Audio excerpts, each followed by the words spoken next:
Hanggang saan nga ba ang kayang gawin ng isang tao dahil sa matinding pagseselos? Selos na kayang ilabas sa mga pangil at pagiging halimaw ng isang tao. Ganito ang nangyari sa magnobyong sina Fidel Lopez at Maria Nemeth sa kasagsagan ng kanilang pagsisiping. Ang masaya sanang selebrasyon para sa unang linggo ng kanilang pagsasama ay nauwi sa 911 call madaling araw ng October 1, 2015. Pagdating ng mga pulis sa loob ng kanilang apartment, nadatnan nila si Fidel sa loob ng CR. Umiiyak at katabi ang noon ay agaw buhay na si Maria. Magulong-magulo ang loob ng apartment na parang dinaanan ng matinding dilubyo. Nagkalat ang dugo sa sahig at sa dingding. Basag ang mga salamin at iba pang mga gamit. Bakas sa dingding ang mga suntok, bunga ng pagwawala dahil sa matinding galit. Ano nga ba ang eksaktong naganap sa pagitan ng magnobyo na humantong sa kalunos-lunos na kamatayan ni Maria dahil lamang sa isang pagkakamali? Alamin natin ang kwento sa likod ng kakaibang kasong ito.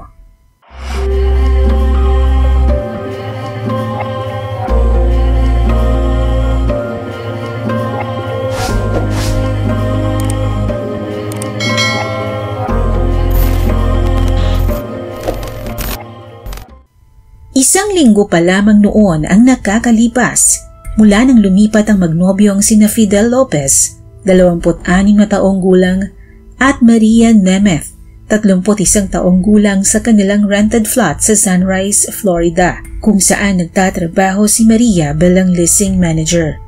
Dahil kalilipat pa lamang nila sa naturang apartment, wala pa silang mga gamit at nagpaplano pa lamang silang bumili ng mga ito. Kaya naman noong gabi ng September 30, 2015, gumamit lamang sila ng 2 kahong cardboard na ginawa nilang makeshift table para sa kanilang selebrasyon sa paglipat sa apartment na hudyat ng simula ng panibagong buhay ng magkasama. Tubong Peru ang magandang si Maria Nemeth na nagtungo ng Amerika upang tuparin ang kanyang ikangay American Dream. Nagkaroon na ito ng unang asawa ngunit hindi sila nagkaanak. Nauwi ito sa hiwalayan hanggang sa makilala niya si Fidel Lopez sa isang night out party. Tubong Cuba naman si Fidel at nagtatrabaho ito sa Florida bilang mekaniko. Hindi nagtagal ay nabuo ang isang magandang pagtitinginan sa pagitan ng dalawa hanggang sa ito nga ay mauwi sa seryosong relasyon na humantong sa desisyon nilang magsama kaya kumuha sila ng apartment sa Sunrise, Florida. Noong gabi ng September 30, 2015, matapos ipagluto ni Maria si Fidel ng paborito nitong ulam, nagtungo ang dalawa sa tahanan ng ina ni Fidel bago sila nagpunta sa kalapit na restaurant. Doon ay saglit na uminom ang magnobyo hanggang sa maisipan na nilang umuwi. Bago umuwi, bumili sila ng tequila upang ituloy ang selebrasyon sa kanilang apartment. Wala sa kanilang hinagap na ang gabing ito pala ang magiging simula ng isang bangungot para sa kanilang dalawa. Nang gabing iyon, masaya pang umiinom ng tequila ang dalawa na tinernuhan pa nila ng hiniwang lemon at asin habang nagpapatugtog ng romantikong musika. Para kay Fidel, larawan ng perpektong asawa si Maria at mahal na mahal niya ito. Pero nang gabing iyon, ang labis na pagmamahal ni Fidel kay Maria ang siya palang magiging ugat ng isang trahedya sa pagitan ng magkasintahan dahil sa isang hindi sinasadyang pagkakamali ni Maria habang sila ay magkasiping. Hindi akalain ni Fidel na ang gabi palang iyon ay hahantong sa isang 911 call. 911, what is your emergency? Hello? Fucking hurry up, man. My girlfriend's fucking in the bathroom. Come on. Ayon sa unang pahayag ni Fidel sa mga pulis, habang sila ay marahas na nagsisiping ni Maria, bigla itong nagpunta ng CR para sumuka at doon ay nag-collapse daw ito dahil sa labis na kalasingan. Ngunit nang sundan daw niya ito, halos hindi na humihinga si Maria at wala na itong buhay. Pagdating ng paramedic sa apartment ng magnobyo, isang madugong eksena ang kanilang nadatnan na tila sa horror movie lamang mapapanood. Basag ang glass sliding door at nagkalat ang dugo sa dingding na maraming tila bakas ng suntok. Kabilang din sa nasira ang pinto ng wardrobe cabinet na natanggal sa bisagra kung saan naman sila nakakita ng mas maraming dugo. Sa puntong ito ay nadinig nila si Fidel na umiiyak sa loob ng CR.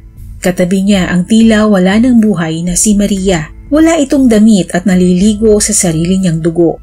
Pagkalipas ng 1 oras, hindi na na-revive si Maria bunga ng matinding pagkaubos ng dugo. Inakala ng mga investigador noong una na baka sinubukan ni Maria na magbalaglag, ngunit hindi ito nasuportahan ng ebidensya. Sa halip, iba ang isinasaad ng eksameng ginawa sa kanyang katawan. Ayon sa pagsusuri ng mga eksperto, dumanas ng matinding pahirap si Maria sa pamamagitan ng sapilitang pagpasok ng mga bagay sa loob nito. At ang mas ikinagulat ng mga doktora ay nang madiskubre nila ang karumal-dumal na ginawang paglapastangan sa pagkababae nito. Nakita din ng mga investigador ang mga piraso na tila laman na nagkalat sa banyo na kalaunan ay napagalaman nilang mula pala sa bituka na hinugot sa pagitan ng mga hita ni Maria. Ayon sa paliwanag ni Fidel sa mga investigador, lasing sila ni Maria dahil sa dami ng kanilang nainom na tequila hanggang sa mauwi daw ito sa marahas na pagniniig sa loob ng wardrobe cabinet. Sinunod lamang daw niya ang hiling ni Maria na ipasok sa kanya ang ilang bagay sa kanyang loob. Giit pa ni Fidel na nagustuhan ito ni Maria. Hanggang sa mahirapan daw itong huminga, kaya nagtungo sa CR para sumuka. Pero pagpasok nito sa loob ng banyo, nag-collapse na raw si Maria, kaya agad na raw siyang tumawag sa 911. Pero ang mga salaysay na ito ni Fidel ay halatang gawa-gawa lamang at hindi kapani-paniwala. Nagdudumilat ang mga ebidensyang nakuha ng mga investigador, kaya hindi nila binili ang alibay ni Fidel. Hindi nila ito tinigilan hanggang hindi ito nagsasabi ng tunay na nangyari at kung ano talaga ang ginawa niya kay Maria. Pag-amin ni Fidel nang siya ay masukol na ng mga investigador. Habang magkasiping sila ni Maria, 2 beses nitong isinigaw ang pangalan ng kanyang ex-husband. Dito raw siya nagkadama ng labis na galit dahil ibang lalaki ang iniisip ni Maria habang sila ay magkasiping. Hindi raw niya ito matanggap kaya pinagdiskitahan niya ang mga gamit sa loob ng kanilang flat. Pero nawala na raw siya sa kanyang sarili. Dala na rin ng kalasingan at sa labis na pagseselos. Kaya sa huli ay si Maria na ang pinagbalingan niya ng kanyang galit. Pag-amin ni Fidel na naging halimaw siya ng mga sandaling iyon at hindi na niya nakontrol ang kanyang galit. Galit na nauwi sa karumal-dumal niyang pagpaslang sa nobyang si Maria. Nang mahimasmasan siya at mapansing wala ng malay si Maria, dinala niya ito sa banyo at binuhusan ng malamig na tubig ang mukha upang ito ay magising, ngunit tila wala na itong buhay ng mga sandaling iyon.